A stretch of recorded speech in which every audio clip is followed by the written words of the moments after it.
Bom dia, galera, tudo bem? Bom, vamos lá, vamos dar sequência aí na apostila. Estou iniciando com vocês agora a apostila número 2, certo? Essa aula é equivalente às páginas 25 e 26, dando sequência aí no conteúdo de elétrica, beleza? Bom, falando sobre eletricidade, a primeira parte importante que nós temos que lembrar é toda aquela parte do átomo. Por quê? Porque foi justamente nos modelos atômicos que iniciou a nossa jornada na física, né, nesse momento. Por quê? Porque o elétron é a peça fundamental da eletricidade e é justamente no átomo que o elétron se encontra. Lembrando que um átomo passou por diversas modificações até chegar no modelo que nós conhecemos hoje, onde o átomo é dividido em duas partes: núcleo pequeno e denso, onde contém as partículas prótons e os nêutrons, e também os elétrons, que constituem a eletrosfera, nessa segunda parte. Beleza? Bom, na primeira apostila nós vimos a primeira lei da elétrica, que era para calcular a quantidade de carga. Lembrando que carga nós representamos pela simbologia Q, que está presente aqui em mais uma continha para nós, beleza? E nós vimos também os processos de eletrização de um corpo, lembrando que são três: processo de atrito, indução e contato, beleza? Então, no primeiro momento, nós vimos tudo a respeito de eletrizar um corpo e onde encontrar os elétrons. Agora nós vamos elaborar as contas em relação a essas quantidades de cargas e elétrons que nós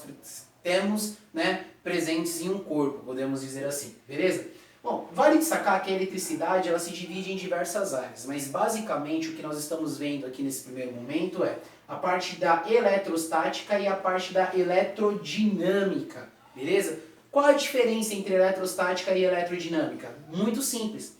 Eletrostática é a parte da física que estuda os conceitos do elétron em repouso. Ó, eletrostática, uma pessoa estática, é uma pessoa sem movimento. Então aqui me interessa quando o elétron está em repouso.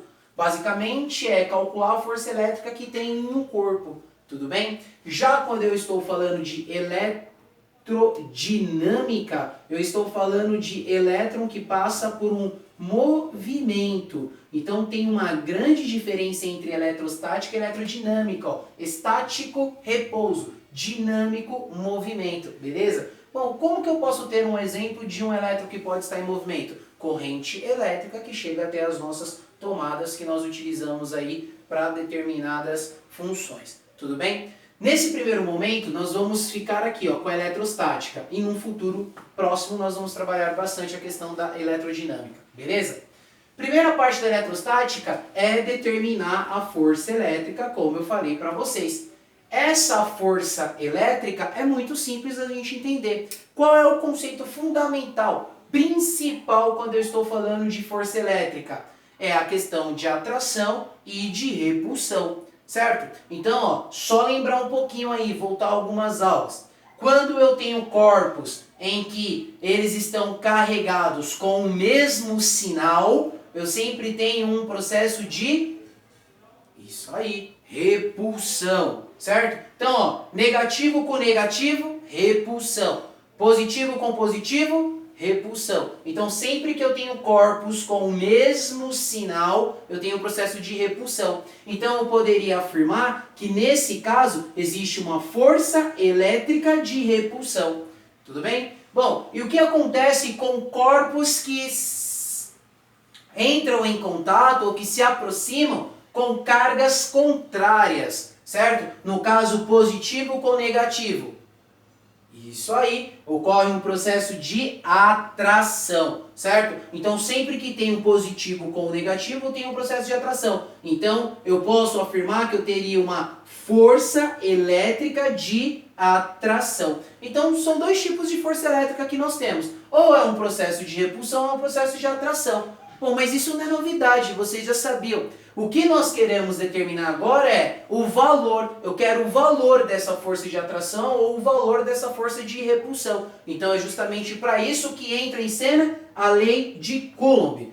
Vocês já sabem, né? Coulomb foi aquele grande estudioso que se dedicou muito à parte de eletricidade. Tanto é que quando nós medimos qualquer carga, no final das contas, nós utilizamos o Czinho como unidade de medida, que é justamente em homenagem a esse grande cientista que se dedicou à parte de eletricidade, tá bom? E ele conseguiu, com as suas observações e seus experimentos, desenvolver uma lei que nós utilizamos para medir o quão forte é essa força de atração ou o quão forte é essa força de repulsão, beleza? Mas para entender como ele deduziu essa fórmula, e eu sempre cobro isso de vocês, não adianta só aplicar a fórmula, não adianta só decorar a fórmula, tem que saber de onde ela veio, tem que saber o fenômeno que está acontecendo por detrás dos cálculos. É isso que é mais importante até. O cálculo é importante? Claro que é, mas importante é entender o fenômeno, porque depois que você entende o fenômeno, aplicar a fórmula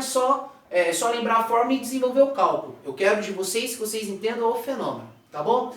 Como que ele observou para deduzir essa fórmula para calcular uma força de atração, uma força de repulsão?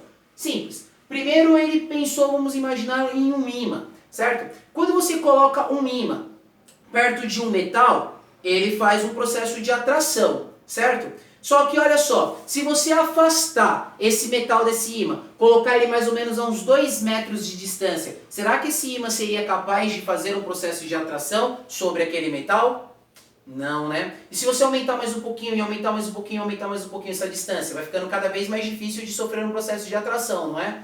Sim. Então, o que ele começou a observar? Cara, esse processo de atração ou até mesmo de repulsão sofre grande interferência na questão da distância. Então, já que eu quero calcular a força de atração ou a força de repulsão, eu tenho que levar em consideração a distância. Por quê? Nos testes, nos experimentos, é visível, é perceptível que quanto maior a distância, mais difícil é para conseguir atrair ou conseguir ter um processo de repulsão. Já quanto menor a distância, mais fácil é de aproximar alguma coisa ou até mesmo verificar um processo de repulsão. Então a distância foi o primeiro passo para ele identificar uma interferência, certo? Então olha só, aqui eu coloquei exemplos. Eu tenho 2 corpos que estão positivo, positivo com positivo, repulsão, certo? Só que essa repulsão só vai acontecer por uma determinada distância.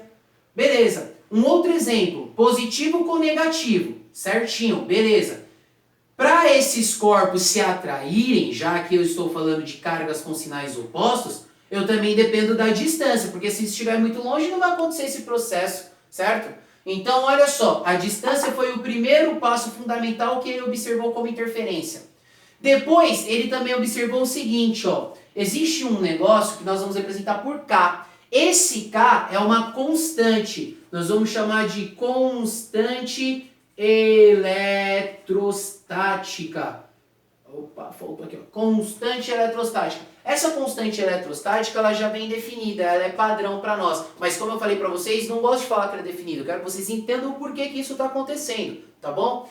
Essa constante aqui, ela representa o meio que você está realizando esse experimento, o meio físico. Por quê? Existem 2 tipos de meio físico. Existe o meio material, é aquele que nós estamos acostumados no nosso dia a dia, são locais que contêm massa e ocupam um lugar no espaço, e existe o vácuo, né? Vocês entendem muito bem o vácuo, né? A pessoa ficou falando, né, e te deixou no vácuo, não te deu uma resposta. Quando eu afirmo vácuo na física, eu estou afirmando alguma coisa que não tem nenhum meio material possível, tudo bem? Então, ó, eu posso realizar experimentos em meio material ou em vácuo, só que aí cá entre nós agora. Todos esses experimentos, para eles darem certo, para você ter certeza que só o que está acontecendo, o que está interferindo, é aquilo que você pega, é aquilo que você movimenta, eu preciso testar no vácuo. Porque no vácuo eu não vou ter interferência do meio material. No vácuo eu só tenho, né, a interferência dos objetos que eu estou colocando em análise. Quando nós vamos para o laboratório, aí, por exemplo, no colégio, nós estamos totalmente inseridos no meio material. Então, acontecem as reações. Acontecem. Só que eu não posso afirmar para vocês que aquilo que está acontecendo é 100% só o material que está reagindo, porque tem a interferência no meio. Tem pressão atmosférica, tem oxigênio, tem o meio material que nós estamos envolvidos. Certo? Então, ó, para estas contas aqui, teoricamente, que nós tentamos nos aproximar de um ideal e não de algo mais real, é algo ideal nesse caso, certo? Nós vamos utilizar o K, que é a constante, a vácuo, porque o vácuo é a situação ideal, tá bom? E essa constante no vácuo tem um valor definido, vocês não precisam se preocupar com isso. É 9 vezes 10 a nona. Unidade de medida dessa constante, Newton, Nzinho, M de metro quadrado por Coulomb, certo? Newton por metro quadrado por Coulomb.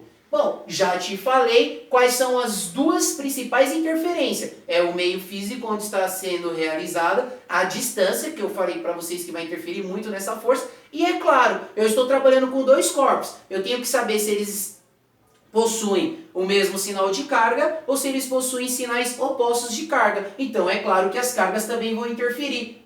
Tá feito, matou a charada. Então volta aqui com o Thiago, ó. Força, então, nada mais é do que uma constante, meio material onde eu estou realizando esse experimento, vezes a carga de um corpo, que eu chamei de Qzão, vezes a carga do outro corpo, Qzinho. Pessoal, Qzão, Qzinho é só para diferenciar, porque geralmente nós estamos trabalhando com dois corpos diferentes, né? Que possuem cargas diferentes. Pode ser que tenham cargas de mesmo sinal, ou pode ser que tenham cargas de sinais opostos. Então, por isso que eu representei Qzão e Qzinho, são dois corpos diferentes, tá bom? Dividido pela distância ao quadrado. Agora vem cá, mais uma vez, entenda a fórmula, quero que você entenda. Vamos analisar essa força. Propriedade matemática aqui, ó. Coisas que são diretamente proporcionais e coisas que são inversamente proporcionais. Vamos lá, nono ano. O que acontece aqui, ó? Quando eu tenho uma multiplicação, isso significa que essas coisas são diretamente proporcionais. Ou seja, como as cargas e a constante elas estão se multiplicando aqui, ó, K vezes Qzão vezes Qzinho, isso significa que a força é diretamente proporcional ao valor destas cargas.